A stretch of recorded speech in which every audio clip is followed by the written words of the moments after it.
Ok, je voudrais qu'on comprenne ce soir quelque chose de très important pour nos vies. La vie chrétienne, c'est une vie de combat. Et on l'a entendu d'ailleurs au travers certains témoignages de gens qui ont souffert. Mais qu'au travers de ces souffrances, ils ont été amenés à rencontrer un Seigneur personnel qui agissait dans la vie de ces gens-là. Et ce qu'on doit comprendre, c'est que des fois, Dieu va très très loin dans la souffrance. Nous, vous le savez très bien, on prie pour les malades, etc. Et c'est le mandat de Dieu, c'est biblique, il n'y a aucun problème. Mais dans notre vie personnelle, parfois, Dieu utilise des épreuves telles que la maladie. Pourquoi ? Pour nous faire comprendre que nous devons l'aimer non pas parce que il va nous guérir, mais parce qu'il est Dieu. Et à chaque fois qu'on ressort victorieux de cette épreuve, l'onction monte, l'onction grandit. Le Seigneur peut vous faire traverser des moments très bizarres. Très, très bizarres. Des moments où vous avez l'impression que vous êtes carrément rejeté de Dieu. Vous avez l'impression, alors que vous vous sanctifiez, alors que vous marchez dans la vérité, que il est où ? On ne sait plus. Et à chaque fois qu'il y a ce genre d'épreuve dans nos vies, le problème c'est qu'à cause de la souffrance, on perd de l'objectivité, mais malgré cela, parce qu'on a le Saint-Esprit et on peut le faire, on doit se demander, Seigneur, au travers de cela, je fais abstraction de ma souffrance, qu'est-ce que tu veux m'enseigner ? Et même dans ces cas-là, il se peut que Dieu ne dise absolument rien. Et ça peut durer un bon moment. Et il ne reste plus que notre foi en ce Dieu-là qui ne parle plus. Ah, c'est compliqué, hein ? Et pourtant, on connaît tous ce passage dans Jacques 1 qui nous dit « La mise à l'épreuve de votre foi produit la patience ». Ben la voilà, cette mise à l'épreuve. Mais il faut que la patience accomplisse son œuvre parfaite, c'est-à-dire que tu dois aller au bout de cette patience. Car la mise à l'épreuve de votre foi produit la patience, mais il faut que la patience accomplisse son œuvre parfaite. Parfaite. Pour que nous soyons tous accomplis et qu'il ne nous manque rien. Rien. Ça veut dire que tu passes par une épreuve non pas pour la destruction de ton âme, mais simplement qu'au travers le brisement dans ta vie, Dieu va te faire connaître une dimension que tu n'avais jamais expérimentée jusqu'alors. Et très souvent, ce sont des gens qui par la suite sont grandement utilisés par Dieu. Pourquoi ? Parce que ces épreuves ont été telles que de toute manière, en ressortant de cela, ils n'avaient plus aucune capacité pour aimer le monde. Plus aucun désir d'être attirés par des choses de ce monde. Ils avaient enfin compris qu'au travers de la souffrance, il n'y avait plus que Dieu et lui ou elle. Alors vous allez me dire, mais c'était gentil Ludo, mais c'est où tout ça ?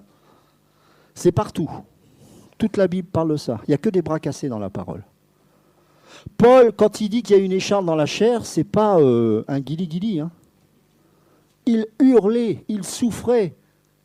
On pense que c'était une forme de dégénérescence visuelle. Parce que Galates nous dit, voyez comme je vous ai écrit en gros caractères. C'est la seule lettre qu'il écrit de ses propres mains et elle est en gros caractères. Pourquoi ? Parce que comme il avait une vue très basse, il faisait écrire ses épîtres par d'autres. Et je ne dis pas que c'est ça, mais c'est une pensée que j'ai. Il me plaît à croire que peut-être en ayant rencontré le Seigneur de cette manière, avec une telle gloire, le fait d'avoir été aveugle pendant 3 jours et le fait qu'ensuite il retrouve la vue, ça a eu des séquelles et des conséquences. Mes amis, Jacob a eu les séquelles de sa rencontre, on l'a dit, il a boité. Paul a eu les conséquences de cette rencontre. Pierre a eu les conséquences de cette rencontre. Tu iras là où tu n'as jamais voulu aller. Un véritable enfant de Dieu, il a plein de cicatrices. Et on reconnaît un enfant de Dieu aussi par le fait que, ben voilà, il y a quelque chose qui le rend faible et c'est ce qui le garde. Job, et on va parler de lui ce soir, Job était un homme qui ressemble à plein de chrétiens. Job était un bon chrétien, si on pouvait le transposer à aux chrétiens d'aujourd'hui. Hein. Il avait une riche entreprise, il avait une femme, il avait des enfants, il avait la réputation, tout le monde l'admirait, et il sacrifiait, non pas pour lui-même, et ça déjà c'était un problème, mais pour les autres, pour ses fils. Parce qu'il se sentait légitime et juste. Et Dieu lui-même dira de lui, mais il est juste. C'est mon fidèle serviteur, il est juste. Mais quand on a une intimité avec le Seigneur, il faut savoir que le Seigneur veut aller au plus profond de lui-même dans nos vies. Il veut se révéler dans une autre dimension. Satan, à son insu, a été utilisé par Dieu pour que Job ait une révélation que très peu d'enfants de Dieu à l'époque d'avant-Christ ont eue. Et beaucoup de gens pensent que ça nous enseigne sur la souffrance, ça nous enseigne sur les épreuves, ça nous enseigne sur les difficultés de la vie, ça nous enseigne sur comment tenir dans les combats qu'on peut rencontrer malheureusement dans cette situation. C'est faux. Ce n'est pas cet enseignement-là que le Seigneur veut nous donner. Parce que quelque part, il n'y a pas que Job, même si Job, ça a été l'extrême. Hein, il a eu un cancer généralisé de la peau, je pense que c'est une forme de cancer. C'était terrible, ces souffrances. Ce n'est pas non plus le comportement des soi-disant amis qui étaient là pour lui dire « mais tu as forcément un péché dans ta vie ».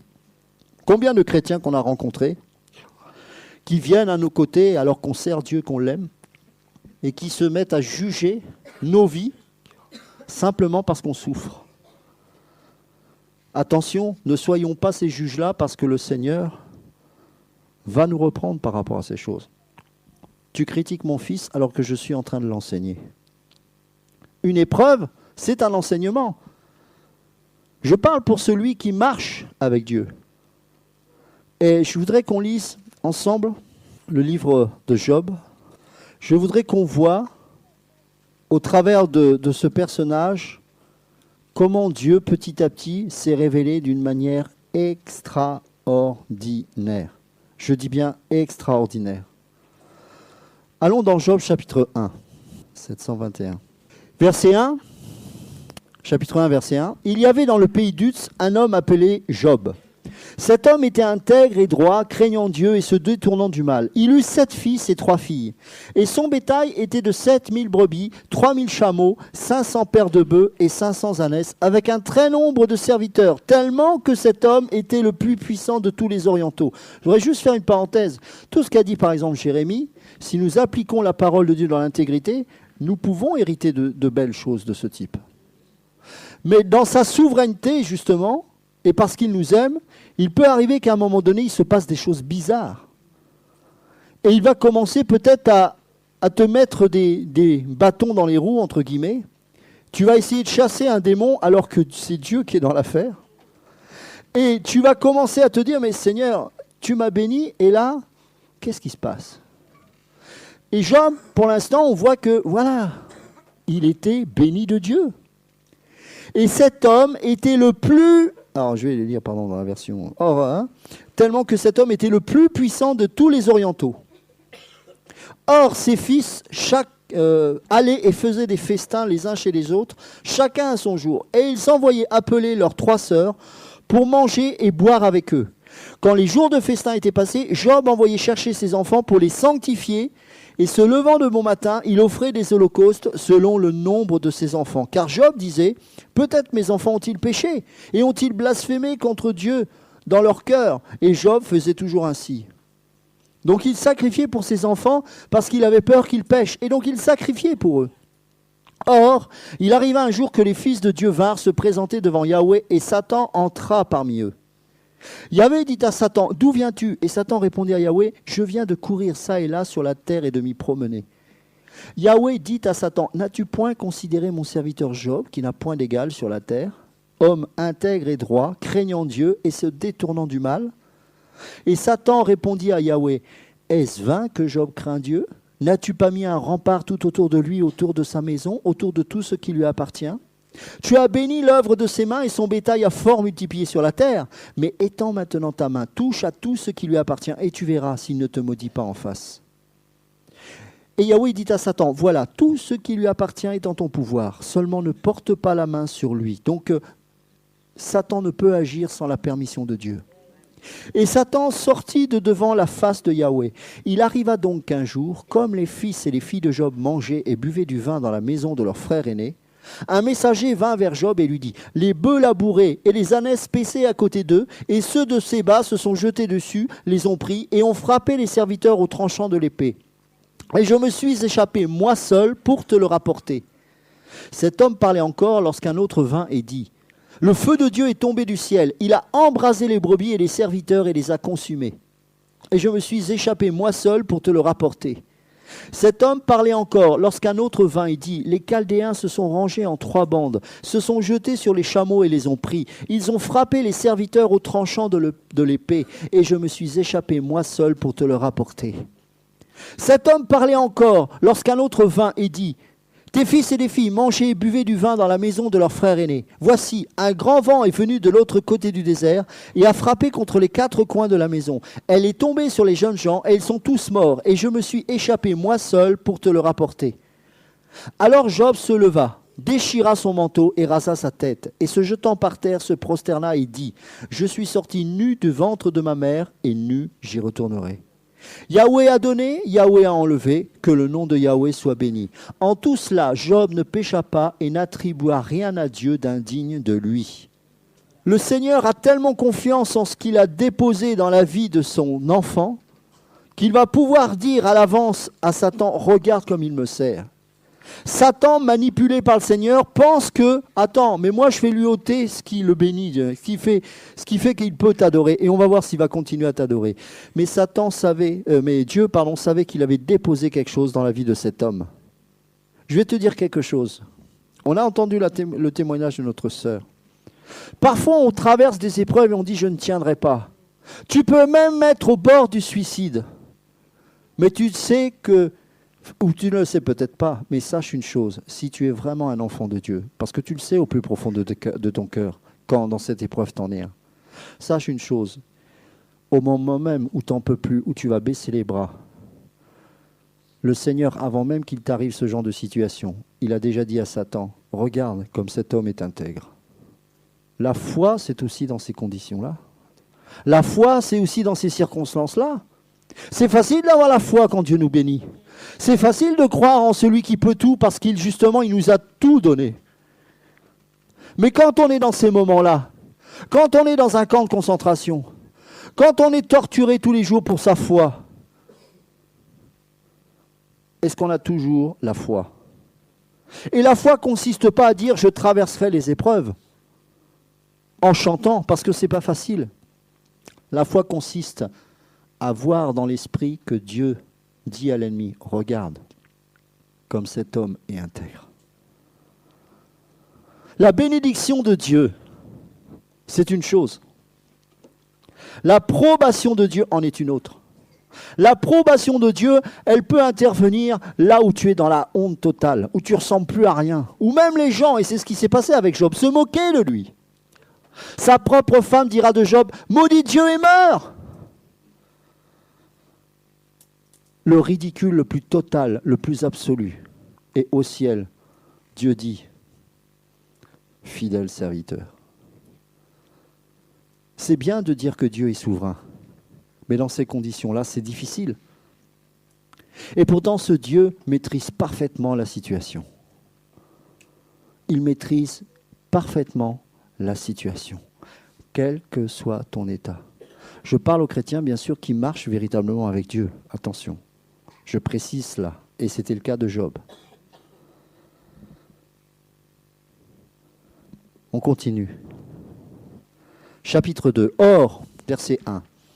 Il arriva un jour que les fils de Dieu vinrent pour se présenter devant Yahweh. Satan vint aussi au milieu d'eux se présenter devant Yahweh. Yahweh dit à Satan, « D'où viens-tu » Satan répondit à Yahweh, « Je viens de courir çà et là sur la terre et de m'y promener. » Yahweh dit à Satan, « N'as-tu point considéré mon serviteur Job, qui n'a point d'égal sur la terre, homme sincère et droit, craignant Dieu et se détournant du mal, et qui même encore retient son intégrité, quoique tu m'aies incité contre lui pour l'engloutir sans cause ?» Et Satan répondit à Yahweh en disant, « Peau pour peau, tout ce qu'un homme possède, il le donnera pour sa vie. Mais étends maintenant ta main et frappe ses os et à sa chair. Tu verras s'il ne te blasphème pas en face. Yahweh dit à Satan, voici, il est en ta main. Seulement ne touche pas à sa vie. Ainsi Satan sortit de devant Yahweh et frappa Job d'un ulcère malin, depuis la plante de ses pieds jusqu'au sommet de la tête. Job prit un tesson pour se gratter et s'assit sur la cendre. Vous imaginez la souffrance? Est-ce que vous imaginez? Et sa femme lui dit, conserveras-tu encore ton intégrité? Bénis Dieu et meurs. Et il lui dit, tu parles comme une femme insensée. Nous recevons de Dieu les biens et nous n'en recevrions pas les maux. En tout cela, Job ne pécha pas par ses lèvres. Et ensuite, on voit tout au long de l'histoire que Job commence à geindre véritablement, non pas en remettant la grandeur de Dieu, mais parce qu'il souffre réellement, et c'est légitime. Évidemment, dans ces cas-là, il y a toujours les amis qui pensent que « Ah, mais tu as forcément péché, t'es malade, tu as un péché dans ta vie. » Ah, les amis de Job. Mais ce qu'on a besoin de comprendre, c'est que d'une manière progressive, le Seigneur est en train de montrer quelque chose de très particulier à Job. Et il va tellement souffrir qu'à un moment donné, il va se passer quelque chose de très particulier. Vous savez, il y a des versets qui sont semés dans Job et si on ne prend pas garde, si le Saint-Esprit n'éclaire pas, on peut passer à côté. Vous savez, le thème, ce n'est pas la souffrance de Job. Je ne vais pas vous le dire maintenant, mais vous allez le comprendre tout à l'heure. Écoutez ce que Job dit dans Job chapitre 14 et au verset 14. Job chapitre 14, verset 14.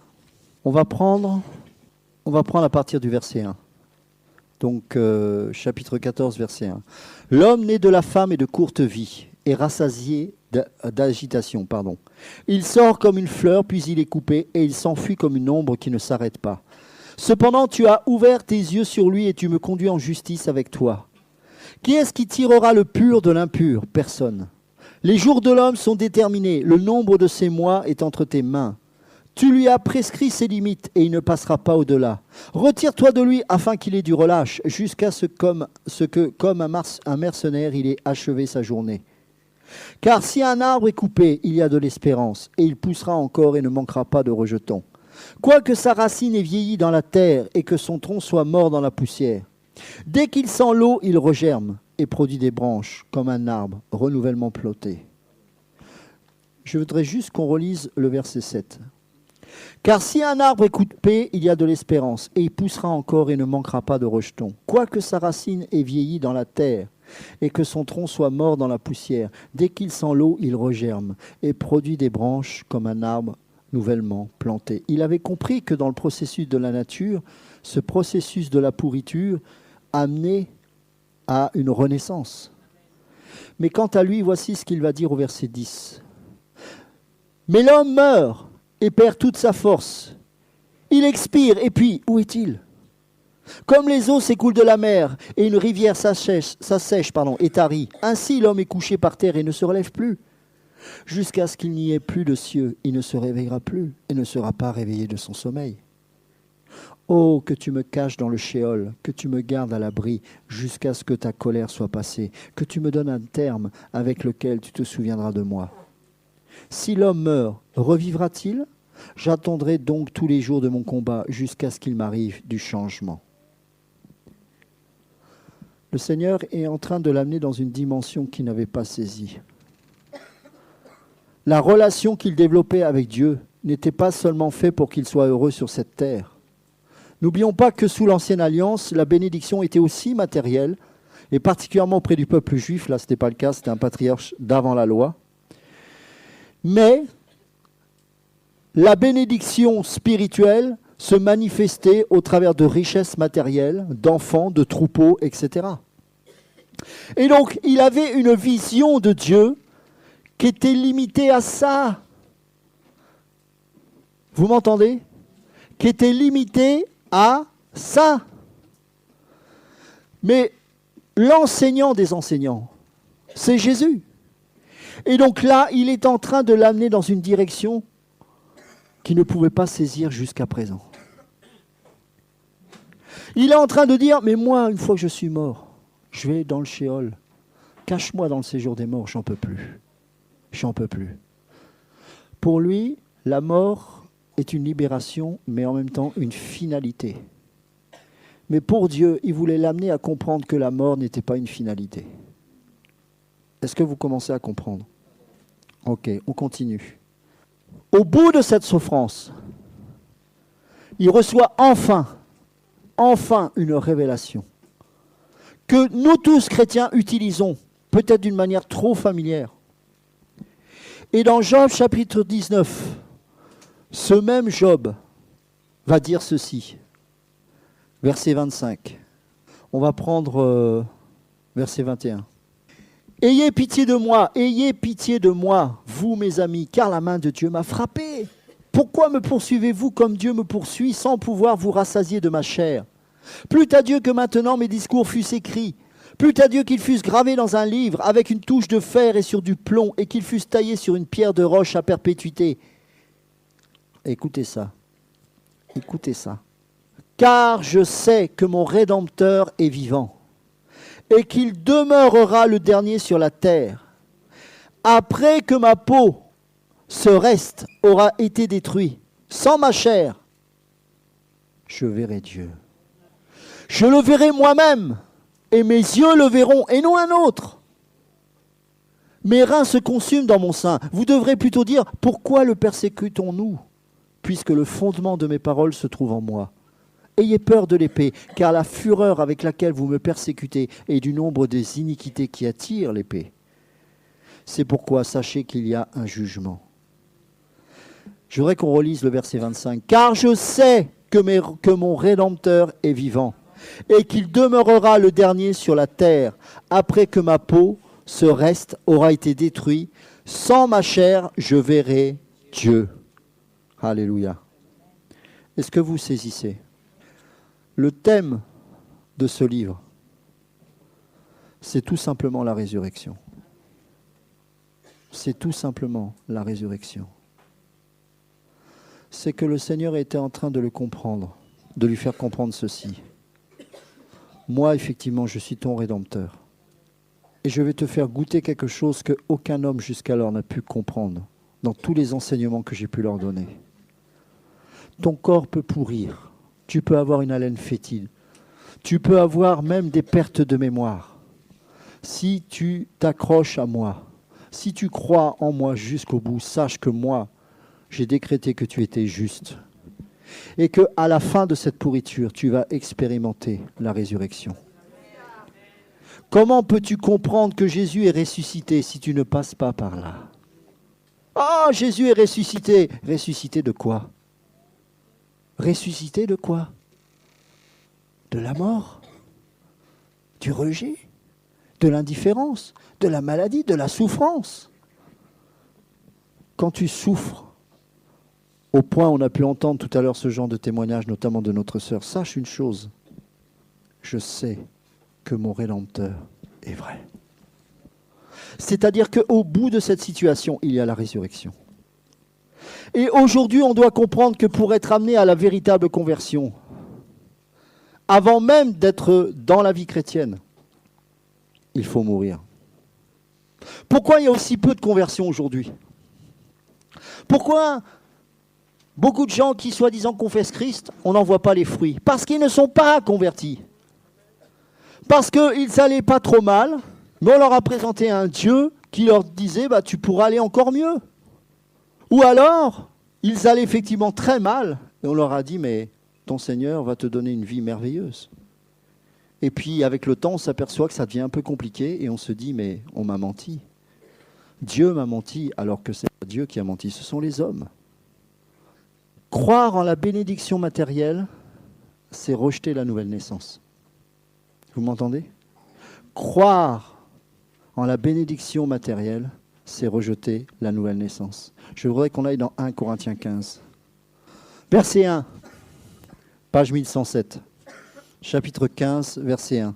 Or, mes frères, je vous fais savoir l'évangile que je vous ai annoncé, que vous avez reçu, et dans lequel vous demeurez ferme, et par lequel vous êtes sauvés, si vous le retenez tel que je vous l'ai annoncé, à moins que vous n'ayez cru en vain. Car avant toute chose, je vous ai donné ce que j'avais aussi reçu, à savoir que Christ est mort pour nos péchés selon les Écritures, et qu'il a été enseveli, et qu'il est ressuscité le 3e jour selon les Écritures, et qu'il a été vu de Céphas, et ensuite des 12. Depuis, il a été vu de plus de 500 frères à la fois, dont plusieurs sont encore vivants et quelques-uns sont morts. Depuis, il est apparu à Jacques, puis à tous les apôtres. Après eux tous, il a été vu aussi de moi, comme d'un avorton, car je suis le moindre des apôtres. Je ne suis pas digne d'être appelé apôtre, parce que j'ai persécuté l'Église de Dieu. Mais la grâce de Dieu, je suis ce que je suis, mais par la grâce de Dieu, je suis ce que je suis, et sa grâce envers moi n'a pas été vaine. Mais j'ai travaillé plus que tous, toutefois non pas moi, mais la grâce de Dieu qui est avec moi. Soit donc moi, soit eux, nous prêchons ainsi, et vous l'avez cru ainsi. Or, si on prêche que Christ est ressuscité des morts, comment disent-ils quelques-uns d'entre vous qu'il n'y a pas de résurrection des morts ? Car s'il n'y a pas de résurrection des morts, Christ aussi n'est pas ressuscité. Comment voulez-vous qu'il sache, Job, que Dieu peut lui rendre plus que ce qu'il n'avait là ? S'il n'était pas enseigné jusqu'au dépouillement extrême, et une fois qu'il a été dépouillé de tout, dans la maladie terrible, il va voir que même dans cette situation, Dieu peut se manifester. Voilà l'enseignement. Et nous-mêmes, verset 15, nous sommes de faux témoins de la part de Dieu, et même nous sommes de faux témoins de la part de Dieu, car nous avons rendu témoignage à l'égard de Dieu qu'il a ressuscité Christ, tandis qu'il ne l'aurait pas ressuscité. Si les morts ne ressuscitent pas, car si les morts ne ressuscitent pas, Christ non plus n'est pas ressuscité. Et si Christ n'est pas ressuscité, votre foi est vaine, et vous êtes encore dans vos péchés, et par conséquent aussi ceux qui dorment en Christ sont perdus. Si nous n'avons d'espérance en Christ que pour cette vie seulement, nous sommes les plus misérables de tous les hommes. Mais maintenant Christ est ressuscité des morts. Il est les prémices de ceux qui dorment. Car puisque la mort est venue par un seul homme, c'est aussi par un homme qu'est venue la résurrection des morts. Car comme tous meurent en Adam, de même aussi tous seront vivifiés en Christ. Mais chacun en son rang. Christ comme prémisse, puis ceux qui sont à Christ seront vivifiés lors de son avènement. Ensuite, viendra la fin quand il aura remis le royaume à Dieu le Père, après avoir aboli tout empire, toute puissance et toute force. Car il faut qu'il règne jusqu'à ce qu'il ait mis tous ses ennemis sous ses pieds. L'ennemi qui sera détruit le dernier, c'est la mort. Car Dieu a assujetti toutes choses sous ses pieds. Or, quand il est dit que toutes choses lui sont assujetties, il est évident que celui qui lui a assujetti toutes choses est excepté. Et après que toutes choses lui auront été assujetties, alors le Fils lui-même sera assujetti à celui qui lui a assujetti toutes choses, afin que Dieu soit tout en tous. Verset 34. Réveillez-vous pour vivre justement et ne péchez pas. Car quelques-uns ne connaissent pas Dieu, je le dis à votre honte. Mais quelqu'un dira, comment les morts ressuscitent-ils et avec quel corps viennent-ils ? On est tellement attiré par la chair, par le monde, qu'il y a des enseignements qu'on n'arrive pas à rentrer. Et comme Dieu nous aime, il va nous faire traverser le dépouillement le plus total, afin que nous puissions comprendre que ce Dieu-là est un Dieu qui n'est pas lié aux bénédictions qu'il te donne. Verset 36, « Ô insensé, ce que tu sèmes ne reprend pas vie s'il ne meurt pas. Et quant à ce que tu sèmes, tu ne sèmes pas le corps qui naîtra, mais le grain nu, selon qu'il se rencontre de blé ou quelque autre semence. Mais Dieu lui donne le corps comme il veut, et à chacune des semences son propre corps. Toute chair n'est pas de la même chair, mais autre est la chair des hommes, autre la chair des bêtes, autre celle des poissons, autre celle des oiseaux. Il y a aussi des corps célestes et des corps terrestres. Mais autre est l'éclat des corps célestes et autre celui des corps terrestres. Autre est l'éclat du soleil, autre l'éclat de la lune, autre l'éclat des étoiles. Même une étoile diffère d'une autre étoile en éclat. Il en sera aussi de même à la résurrection des morts. Le corps est semé corruptible, il ressuscitera incorruptible. Il est semé en déshonneur, il ressuscite glorieux. Il est semé en faiblesse, il ressuscite plein de force. Il est semé corps animal, il ressuscitera corps spirituel. Il y a un corps animal, il y a aussi un corps spirituel. Comme il est écrit, le premier homme, Adam, a été fait en âme vivante, le dernier Adam en esprit vivifiant. Or, ce qui est spirituel n'est pas le premier, mais ce qui est animal. Et puis vient ce qui est spirituel. Le premier homme étant de la terre est tiré de la poussière, mais le second homme, à savoir le Seigneur, est du ciel. Tel qu'est celui qui est tiré de la poussière, tels aussi sont ceux qui sont tirés de la poussière, et tel qu'est le céleste, tels sont aussi les célestes. Et comme nous avons porté l'image de celui qui est tiré de la poussière, nous porterons aussi l'image du céleste. Voici donc ce que je dis, mes frères, c'est que la chair et le sang ne peuvent hériter le royaume de Dieu, et que la corruption n'hérite pas l'incorruptibilité. Le Seigneur est en train d'amener Job à cette dimension-là. Je suis un Dieu qui n'est pas limité par ma bénédiction. Pourquoi Paul, qui confrontait les Corinthiens, qui avaient la sagesse philos, la sagesse philosophique, pourquoi ce Paul-là était sans cesse moqué de ces mêmes Corinthiens qu'il avait formés et aimés? Parce qu'ils étaient charnels. Et lorsque Paul se montrait à eux, il suscitait la moquerie au point de dire « Ah, quand il est loin, il est puissant, il nous envoie des lettres puissantes, mais quand il est près, il est faible. » Alors que Paul disait « C'est quand je suis faible que je suis fort. » Et il dit « Ne me faites pas user de l'autorité que Dieu m'a donnée lorsque je viendrai vous voir. » Lorsqu'on pense que Dieu se limite simplement à la bénédiction, nous limitons Dieu au point que la résurrection, c'est-à-dire le Saint-Esprit, n'oubliez jamais que le Saint-Esprit est venu après la résurrection. On limite le Saint-Esprit. Ce Dieu de l'impossible devient possible. C'est un Dieu qui, si on respecte bien les règles, c'est bon, il va se manifester, il n'y a pas de problème. Et Dieu déteste ça. Il dit non, tu n'as pas compris. Ok, tu es venu à moi, je te montre ma grâce. Mais cette même grâce se manifeste au travers de l'écharde de Paul. Lorsque Dieu dit à Paul, ma grâce te suffit. Vous vous rendez compte de cela? Regardez tous ces témoignages qu'on a entendus. Je n'ai pas entendu une seule fois quelqu'un me dire, il m'a donné une super maison, une belle bagnole, j'ai un super travail. Il peut le faire, ce n'est pas un problème. Et encore une fois, j'approuve ce message qui a été partagé cet après-midi, c'est que si on respecte les principes, on peut avancer au nom de Jésus. Mais lorsque Dieu décide de nous enseigner d'une certaine manière, il faut l'accepter parce que Dieu veut nous amener à une dimension beaucoup plus grande que tout ce qui est assimilé à la terre. Puisque nous sommes des êtres spirituels, Dieu nous fait marcher au travers de la mort pour expérimenter la résurrection. La puissance d'un prophète avec une peau de chameau, en train de manger du miel et des sauterelles, était capable d'affronter le roi Hérode. Parce que le processus de la mort était opérant en lui. Mais après lui avoir coupé la tête, c'était l'élévation totale de celui qui allait ressusciter. La mort, la maladie, l'épreuve ne peuvent pas te vaincre. Ce n'est pas possible. Sauf si tu décides de baisser les bras et de ne plus croire en celui qui peut tout par celui qui te fortifie. Ce n'est pas un verset qu'on utilise pour avoir une belle maison, ou pour assouvir les désirs malsains de nos cœurs. Non. C'est que même dans la souffrance que ma sœur a traversée, je m'accroche à Dieu. Je ne comprends plus rien. Job était plus en état mental de comprendre quoi que ce soit. Lui qui était capable d'imposer les mains à ses fils, lui qui était le sage et que tous les gens de sa région venaient voir parce qu'il avait une telle sagesse. Il était le tocard des tocards. La honte s'emparait de lui et pourtant Dieu n'a jamais été aussi présent parce qu'il voulait lui faire comprendre la rédemption. Oh mes amis, comprenons-nous cette parole. Comprenons-nous cette parole. On va prendre Job chapitre 40. On ne va pas tout lire, mais je vous encourage à lire le livre de Job, c'est magnifique. Job 40, verset 20.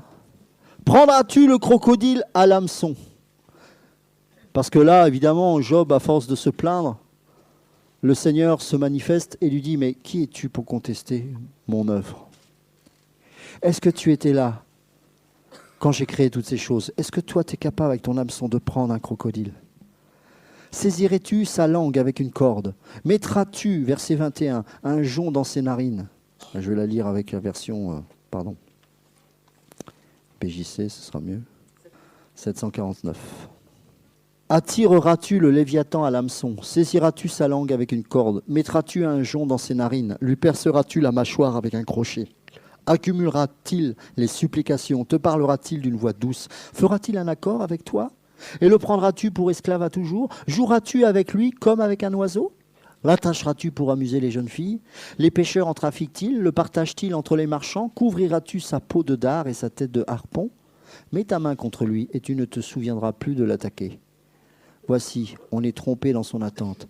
À sa vue, n'est-on pas terrassé? Il n'y a point d'homme, chapitre 41, assez courageux pour le réveiller. Et qui est capable de se tenir debout devant moi? Qui m'a donné le premier? Je lui rendrai. Tout ce qui est sous tous les cieux est à moi. Je ne me tairai pas sur ses membres, sur sa force et sur la beauté de sa stature.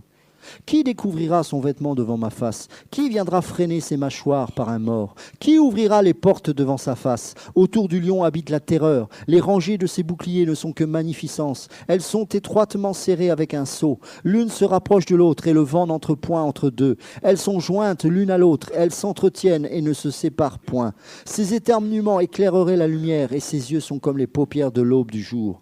Des lampes de feu sortent de sa bouche et il en rejaillit des étincelles de feu. Une fumée sort de ses narines comme d'un pot bouillant ou d'une chaudière. Son souffle enflammerait des charbons et une flamme sort de sa gueule. La force est dans son cou et la terreur marche devant lui. Sa chair est ferme, tout est massif en lui, rien n'y branle. Son cœur est dur comme une pierre, même comme une pièce de la meule inférieure. Les plus forts tremblent quand ils s'élèvent et ils ne savent où ils en sont. Voyant comme ils rompt tout. Qui s'en approchera avec l'épée? Ni elle, ni la lance, ni le dard, ni la cuirasse ne pourront subsister devant lui. Il ne tient pas plus de compte du fer que de la paille et de l'airain que du bois pourri. La flèche ne le fera point fuir. Les pierres d'une fronde sont pour lui comme du chaume. Il tient les machines de guerre comme des brins de chaume, et il se moque du javelot qu'on lance sur lui. Il a sous son ventre des pointes aiguës. On dirait une herse qu'il étend sur la boue. Il fait bouillonner le gouffre comme une chaudière et rend semblable la mer à un chaudron de parfumeur. Il fait briller son sentier après lui et on prendrait l'abîme pour une tête blanchie de vieillesse. Il n'y a rien sur la terre qui puisse lui être comparé. Il a été fait pour ne rien craindre. Il voit au-dessus de lui tout ce qu'il y a de plus élevé. Il est roi de tous les plus fiers animaux. Alors Job répondit à Yahweh et dit : Je sais que tu peux tout, et qu'on ne saurait t'empêcher de faire ce que tu penses. Qui est celui-ci, as-tu dit, qui étant sans science entreprend d'obscurcir mes desseins? J'ai donc parlé, et je n'y comprends rien. Ces choses sont trop merveilleuses pour moi, et je n'y connais rien. Waouh, le brisement. Lui qui savait tant de choses, à la fin ne connaissait plus rien. Écoute-moi maintenant, et je parlerai. Je t'interrogerai et tu m'instruiras. J'avais entendu de mes oreilles parler de toi. J'avais entendu parler simplement. Mais maintenant, mon œil t'a vu. C'est pourquoi j'ai horreur d'avoir parlé ainsi.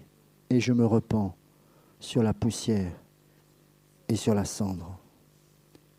Or, après que Yahweh eut ainsi parlé à Job, il dit à Eliphaz de Théman : Ma fureur est embrasée contre toi et contre tes deux amis, parce que vous n'avez pas parlé de moi avec droiture comme Job, mon serviteur.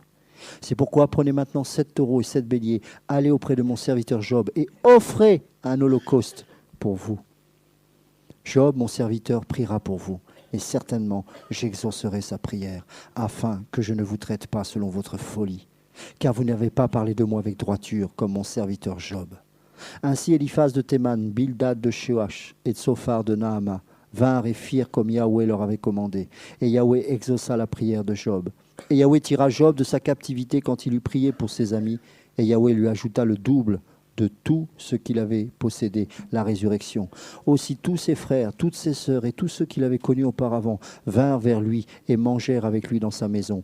Et lui, ayant témoigné qu'il compatissait à son état, ils le consolèrent de tout le mal que Yahweh avait fait venir sur lui. C'est pas Satan. Satan n'a été qu'un instrument. Ça ne sert à rien dans ce cas-là de chasser le démon, parce que vous vous attaquez à Dieu. Ainsi Yahweh bénit le dernier état de Job, verset 12, plus que le premier, de sorte qu'il eut 14 000 brebis et 6 000 chameaux, et 1000 couples de bœufs et 1000 ânesses. Il eut aussi 7 fils et 3 filles. Il donna à la première le nom de Jemima, à la seconde celui de Ketsia, et à la troisième de Kérénapuk. Et il ne se trouvait pas de femme aussi belle que les filles de Job dans tout le pays. Leur père leur donna une part de l'héritage parmi leurs frères. Puis Job vécut après ses jours 140 ans, et il vit ses fils et les fils de ses fils jusqu'à la 4e génération. Puis Job mourut âgé et rassasié de jours. Le test de Dieu, l'enseignement de la résurrection. Ce n'est pas un hasard, le Saint-Esprit a conduit des frères et sœurs à témoigner de leur souffrance. Dieu n'a pas guéri tout de suite cette sœur du mal de dos. Dieu ne guérit pas tout de suite certaines personnes. Ne voyez-vous pas que le Saint-Esprit est en train de parler ce soir ? Ne voyez-vous pas qu'il a conduit ces témoignages pour nous faire comprendre qu'au travers de la vie de Job, il faut aller plus loin dans la profondeur ? Vous avez remarqué que ces témoignages sont 10 fois plus loin qu'un témoignage concernant une maison que Dieu nous aurait donnée. Pourquoi ? Parce que ces témoignages sont liés à la résurrection. Parce que face à la maladie, face à la mort, il n'y a que la résurrection qui peut se manifester. Et nous sommes des témoins de la résurrection de Christ. C'est pour ça qu'on ne peut pas prêcher un royaume terrestre, mais une prédication qui doit être basée sur la résurrection de Yeshua. Et que nous devons dire aux gens qu'ils ne doivent pas s'attacher à ce monde, car il va être consumé. Et pour prêcher ce genre de message, il faut le vivre. On prêche de la résurrection. Mais quel est le sens pour nous dans notre vie personnelle ? Quand tu es dans la souffrance, au point que tu souffres tellement que tu ne peux même plus crier à Dieu, mais tu sais que malgré toutes ces choses-là, tu sais au plus profond de ton cœur qu'il est là. Il est là. Et au temps de Dieu, il vient amener la résurrection. Et alors, au temps marqué, tu vas commencer à témoigner. Tu vas commencer à avoir plus de compassion pour les autres qui souffrent. Avant, tu étais centré sur tes bobos, mais après cette épreuve, tu vas comprendre que ce n'est pas une question de maladie, ce n'est pas une question de galère, c'est une question de résurrection. C'est le défi qui nous attend. Il n'y a aucun lien entre l'ancienne créature et la nouvelle créature. Dans l'ancienne créature, tu étais sensible au moindre virus. Dans la nouvelle créature, le Seigneur, bizarrement, te fait passer par ces mêmes virus. Et tu dis pourquoi ? Parce que je suis en train de t'enseigner que ce virus, même si tu le traverses, il ne peut rien contre toi, parce que c'est moi le Dieu de ta résurrection. Oh, mais je n'avais pas vu comme ça. Je sais, c'est pour ça que je te fais passer par là. Parce que tu avais entendu parler de moi. Mais maintenant, tu peux me dire, je l'ai vu. On ne voit pas Dieu dans la bénédiction matérielle. Je te le dis, mon frère, ma soeur, il n'est pas là-dedans. Tu peux le remercier, chanter, parce que tu as une belle baraque, parce que tu es en bonne santé. Mais il y a plus profond que cela. Parce que si ta foi est attachée à ces choses, il suffit qu'elles disparaissent pour que tu déprimes. Mais ceux qui sont véritables enfants de Dieu n'ont pas à se laisser accuser par les autres parce qu'ils traversent telle ou telle épreuve. Parce que Satan a beau faire toutes ces choses, il est contrôlé par Dieu. Et Dieu dit, ne vois-tu pas mon fidèle serviteur ? Et parfois l'Esprit même te fait comprendre, alors que tu es sur cette terre, tu as l'impression d'entendre qu'effectivement tu es agréé de Dieu. Mais tu te dis, mais comment est-ce possible dans cette situation ? Comment est-ce possible ? Regarde ! Mais au plus profond de ton cœur, le Saint-Esprit est en train de te dire, bon et fidèle serviteur. Mais serviteur de quoi, Seigneur ? Je suis cloué, je suis malade. Mais parce que je veux te parler cœur à cœur. Cette fois, tu pourras dire ce que cela signifie réellement d'être né de nouveau. Tu pourras dire réellement ce que c'est qu'être une nouvelle créature. C'est-à-dire que l'Esprit de Dieu qui est en toi est capable de te faire sortir de toutes les situations possibles et inimaginables. Pas pour que tu sois béni, pour que tu puisses le voir. Est-ce que vous comprenez ? Dieu veut qu'on puisse le voir. Et ça fait mal. Ça fait très mal. Je vais vous dire quelque chose qui va peut-être vous choquer. Quand j'étais dans le système, j'étais pas malheureux. J'étais malheureux intérieurement parce que j'avais pas Dieu, voilà, on se comprend. Mais d'un point de vue matériel, ça va. Le jour où j'ai reçu ce message, c'est devenu très compliqué. Des maladies bizarres, des combats bizarres, des chrétiens qui veulent te casser la figure. Alors que tu ne fais pas forcément que des maladresses. Et tu dis, mais pourquoi Seigneur? Pourquoi? Parce que maintenant, tu es agréé. Regarde ce que moi j'ai vécu sur cette terre, dit le Seigneur. Regarde. Réjouis-toi, car tu portes les marques du Maître. Tu portes les marques du Maître. Réjouis-toi. Il n'y a rien de plus beau qu'un malade qui se lève. Il n'y a rien de plus beau que quelqu'un qui est brisé par la vie et qui se relève en nouveauté de vie. Celui-là peut dire que désormais, plus jamais il retournera dans les choses qui l'ont fait mourir. Est-ce que vous comprenez? C'est ça que Dieu attend de nous, mes amis. Des eaux. Depuis 3 jours, il me met toujours cette pensée. Les eaux, la vallée d'Osman dans Ézéchiel. Ces eaux desséchées qui reprennent vie. Comment c'est possible? Comment? Regardez, comme le Saint-Esprit est précis. Cet homme, avant sa conversion, il vient de réaliser qu'il était mort. Mais vous ne voyez pas que Dieu parle ce soir? Ne voyez-vous pas qu'il est en train de nous parler personnellement à plein de personnes en train de dire « Mais regarde ta situation, je suis en contrôle de tout. Mais ouvre tes yeux et arrête de geindre. » Cet homme allait mourir, il n'était même pas converti, mais Dieu savait qu'il allait être son fidèle serviteur. Est-ce que tu saisis ça? La foi va jusque-là, mon ami. Même quand le cœur arrête de battre, alors que ton esprit a encore un peu de vie, tu vas combattre cela. Et le Seigneur va ressusciter cela. Comment les médecins peuvent croire que Dieu existe s'ils n'expérimentent pas la mort? Quand un mort ressuscite, ils peuvent faire tous les examens, ils ne peuvent pas comprendre ces choses parce que c'est du miraculeux. Comment un homme peut traverser des années de souffrance? Comment un homme tronc qui n'a ni bras ni jambes, comme on peut le voir dans une vidéo, un homme incroyable, cet homme est seul, il a une maison, il est entièrement autonome et il prêche l'évangile dans le monde entier. Il n'a ni bras ni jambes et il y a des milliers d'âmes qui se convertissent par son témoignage. Pourquoi? Parce que même si tous les jours ça doit être compliqué pour lui, dans son cœur, il sait qu'un jour il va retrouver des bras célestes, des jambes célestes. Parce qu'avant, peut-être qu'il avait entendu parler de Dieu alors qu'il était potent, alors qu'il pouvait marcher. Mais alors que maintenant il est handicapé, il réalise qu'il peut parcourir le monde et prêcher l'évangile sans jambes. Est-ce que tu comprends? Oh, mais je ne peux pas, je n'ai pas les capacités. Mais cet homme qui n'a pas de jambes peut parcourir le monde. Alors de quoi tu veux me parler? De quel Dieu tu me parles? Un Dieu qui n'est pas dans la Bible, moi ça ne m'intéresse pas.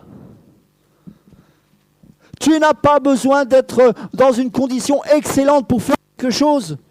Ne vois-tu pas que c'est ce qui te permet de le voir au quotidien et de pas seulement entendre parler de lui? Oh, Seigneur me bénit, tu ne le vois pas. Mais dans la souffrance, il n'y a plus rien de tout ça. C'est comme des ondes qui parasitent. Il enlève ces ondes-là et d'un seul coup, Dieu est là. Il n'y a plus rien qui nous parasite à part notre souffrance et nos cris. Mon Rédempteur est vrai. Il est vivant.